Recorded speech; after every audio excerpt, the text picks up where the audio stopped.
حضرت زبیر وہ صحابی ہیں یعنی جو نبی علیہ السلام کے بہادر ترین اصحاب میں سے 12 بندے غزوہ احد میں حضور کے ساتھ رہ گئے تھے 700 میں سے غزوہ احد کے اندر، ان میں سے ایک حضرت زبیر بھی تھے، اور یہ تلوار کمال کی چلاتے تھے، اکیلے میدان جنگ میں آگے چلے جاتے تھے۔ بخاری میں آتا ہے کہ ان کا بیٹا عبداللہ ابن زبیر کہتا ہے کہ میرے باپ کے 2 شانوں کے درمیان اتنا بڑا زخم تھا جو ہیل اپ ہو گیا تھا، لیکن پھر بھی گڑا بڑا ہوا تھا، میں پورا ہاتھ اس میں داخل کر لیتا تھا، اور وہ زخم ان کو احد کے موقع پہ لگا تھا۔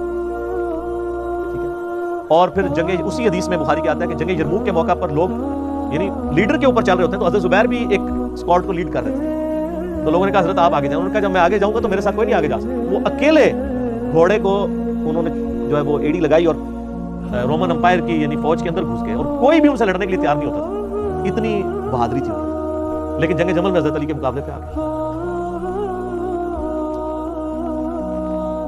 اس تکلیف کا کوئی اندازہ نہیں کر سکتا۔ حضرت حسن ابن علی نے بتایا مولا علی سے کہ بھئی حضرت زبیر آئے ہیں،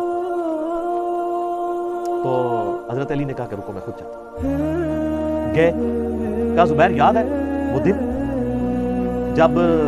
نبی تم مجھ سے بڑا پیار کر رہے تھے، پھوپھی ذات تھے نا، نبی علیہ السلام کی پھوپھی کے بیٹے ہیں حضرت زبیر بن عوام رضی اللہ تعالیٰ، تو حضور نے تم سے ایک بات کہی تھی کہ تم علی سے اتنی محبت کرتے ہو، ایک دن آئے گا کہ تم تلوار لے کے علی کے خلاف کھڑے ہو جاؤ گے، تو تم نے کیا کہا تھا؟ یا رسول اللہ میں علی کے خلاف کھڑا ہوں گا؟ فرمایا ہاں تم اس وقت ظالم ہو گے۔ تو حضرت زبیر جو ہے وہ ان پہ غشی طاری ہو گئی،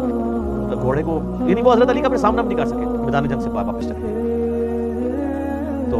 بعد میں حضرت علی کے فوجیوں میں سے ایک بندے نے جا کے پیچھے ان کو دھوکے سے قتل کر کے تو لا کے تو سر حضرت علی کے سامنے رکھا، تو حضرت علی نے کہا کہ زبیر کے قاتل کو میں دوزخ کی بشارت دیتا ہوں، کیونکہ زبیر جنتی تھا۔